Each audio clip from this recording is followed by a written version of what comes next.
কেমন আছো বন্ধুরা? আজ আমি কি রান্না করেছি সেটাই তোমাদের সাথে শেয়ার করলাম। এখানে দেখছো আমার হাতে একটা আমসত্ত্ব টুকরো রয়েছে, তো সেটাকেই আমি ভালো করে এখন ছোট ছোট করে কেটে নেব। দেখো বন্ধুরা, কেটে নিয়েছি আমি আমসত্ত্বটাকে, ভালো করে ধুয়ে নেব। আর আমি আমসত্ত্বর সাথে কিশমিশ ব্যবহার করে নিচ্ছি। তোমরা চাইলে খেজুর, কাজু বাদাম এগুলো অ্যাড করতে পারো। আমার কাছে ছিল না, তাই আমি শুধু কিশমিশ দিয়ে করব। এখানে আমি কড়াইয়ের মধ্যে তেল গরম করে শুকনো লঙ্কা আর পাঁচফোড়ন দিয়ে নিলাম। এটা একটু ভালো করে এখন ভেজে নিয়ে আমি এর মধ্যেই দিয়ে দেব আমসত্ত্বগুলোকে। কিছুক্ষণ নেড়ে চেড়ে এর মধ্যে আমি দিয়ে দেব লবণ, হলুদ। তারপরে আমি এটাকে আরও কিছুক্ষণ ভেজে নেব। কিছুক্ষণ ভেজে নিয়ে এর মধ্যে দিয়ে দেব পরিমাণ মতো চিনি। আর তোমরা যে গুড় পছন্দ করো সে গুড়ও দিতে পারো। তারপরে আমি জল দিয়ে দিলাম। এখানে তোমাদের দাদাভাই বললো যে মাছ এনে দিয়েছে, তো কি মাছ এনে দিয়েছে সেটা আমি জানি না, এখন তোমাদের সামনে খুললেই দেখতে পাবো। চিংড়ি মাছ এনেছে।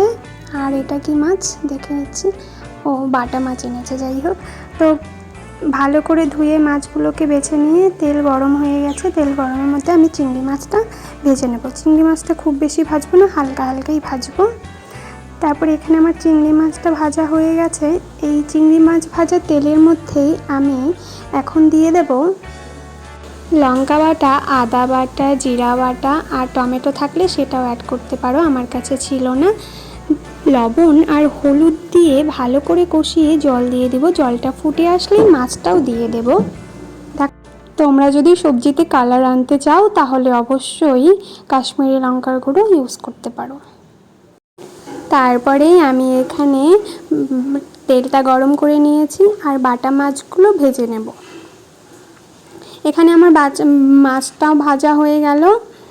দেখো বন্ধুরা, মাছটা আমি সুন্দর করে ভেজে নিয়েছি। সেই মাছ ভাজা তেলের মধ্যেই আমি এখন এর মধ্যে দিয়ে দেব কেটে রাখা আলু। আমি আজ আলু দিয়ে ঝিঙে দিয়ে মাছের সবজি করব। তো এখানে ঝিঙেটা আলুটা দিয়ে আমি লবণ দিয়ে ভালো করে ঢেকে নিলাম যাতে নরম হয়ে যায়। তারপরে এর মধ্যেই আমি দিয়ে দিলাম লঙ্কা বাটা, আদা বাটা, জিরা বাটা, পেঁয়াজ বাটা। ভালো করে কষিয়ে তারপরে জল দিয়ে দিলাম। জলটা ফুটে গেলেই এর মধ্যে আমি দিয়ে দেব মাছগুলো। আমি এখানে কোনো রকম লাল লঙ্কার গুঁড়ো ইউজ করিনি, তাই আমার সবজিটা এইরকম কালার হয়েছে। আসলে আমার লঙ্কার গুঁড়ো খাওয়া বারণ, তাই আমি কাঁচা লঙ্কা দিয়ে সবজিটা রান্না করলাম। যাই হোক, তো এখানে আমি নিয়ে নিয়েছি মটর ডাল, আর এটা আমি প্রেসারে এখন ভালো করে সিদ্ধ করে নেব। আমি প্রেসার কুকারটা ব্যবহার করি না খুব একটা। আমি সত্যি কথা বলতে আমি ব্যবহার করতে জানি না, আমার এর আগে একটু প্রবলেম হয়েছিল। তো এখানে আমি প্রেসার কুকারটা বসিয়ে দিয়েছি। আমার ডালটাও সেদ্ধ হয়ে গেছে। ডালটা আমার সম্বার দেওয়া হয়ে গেছে। দেখো বন্ধুরা, সব শেষে দেখিয়ে নিলাম। এই হচ্ছে আমার আমসত্ত্বের চাটনি, আর এই হচ্ছে আমার চিংড়ি মাছ, আর হচ্ছে বাটা মাছের সবজি। তো ভিডিওটা ভালো লাগলে অবশ্যই লাইক কমেন্ট করে দিও। দেখা হচ্ছে নেক্সট ভিডিওতে।